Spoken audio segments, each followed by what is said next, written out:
एक समय की बात है, शांत पहाड़ियों के बीच में बसे एक विचित्र से गांव में मास्टर वू नामक एक बुद्धिमान जैन गुरु रहते थे। उनकी शिक्षाएं दूर दूर तक प्रसिद्ध थीं, जो ज्ञान और ज्ञान की तलाश में दूर दूर से साधकों को आकर्षित करती थी।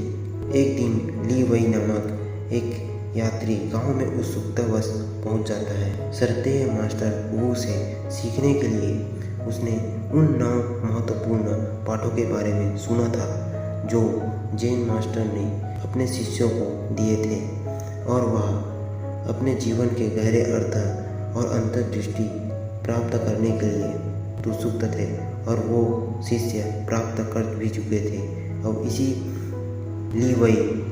इसी आत्मज्ञान को प्राप्त करने के लिए ली वई मास्टर वू के पास संपर्क करते हैं। तुम्हें अपनी ईमानदारी और समर्पण को साबित करने के लिए पहला सबक यह है, अपने अतीत को जाने देना है, क्योंकि अतीत पछतावे और निराशे का बोरा है जिसे तुम आज तक ढूंढते ढूंढते आए हो, और उसे आज छोड़ना है और इस जीवन की राह में आगे बढ़ना है। मास्टर वू ली वई को दूसरा सबक बताने लगते हैं, वर्तमान के हर एक क्षण में जीना सीखो। सचेत रूप से पूर्णतः जागरूकता के साथ अपने हर कार्य में पूरी तरह से लगे रहो, चाहे वह कार्य कितना भी तुच्छ क्यों न हो। ली वई समझ जाता है, सच्ची शांति केवल वर्तमान के हर एक क्षण में डूबकर जीने में है।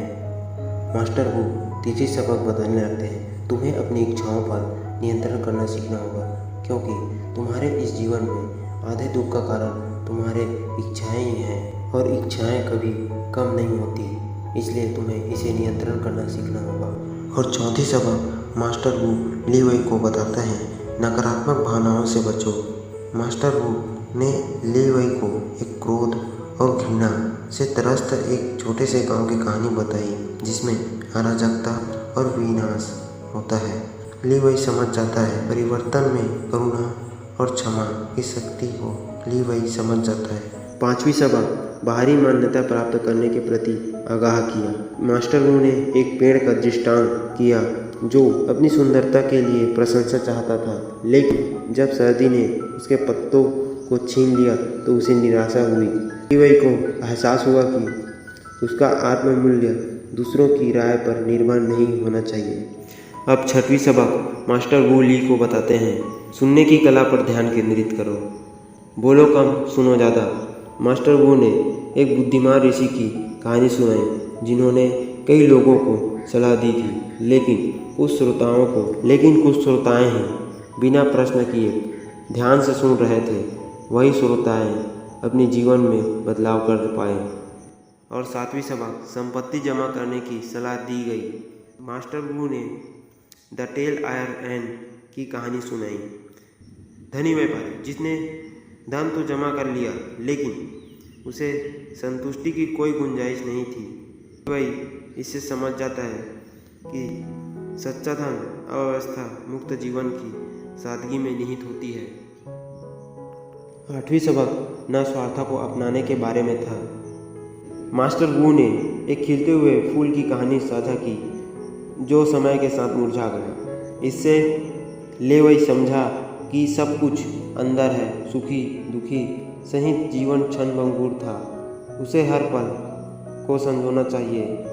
अब 9वां और आखिरी सबक अहंकार से परे जाने के बारे में था। मास्टर वू ने एक ऐसे व्यक्ति के बारे में बताया कि जो अपने ज्ञान का दावा करता था लेकिन अज्ञानी बना रहा। ली वई को एहसास हुआ कि सच्चा ज्ञान केवल तभी प्राप्त किया जा सकता है जब कोई विनम्रतापूर्वक पहचाने।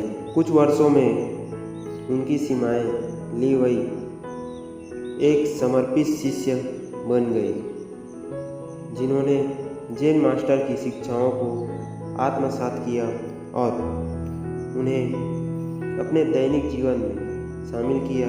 अंततः मास्टर वू ने घोषणा की कि ली वई एक सच्चा जैन अभ्यासी बन गया, और उन्होंने दिन से उनकी उपाधि अर्जित कर दी थी। में सूरज डूबने के साथ साथ आंतरिक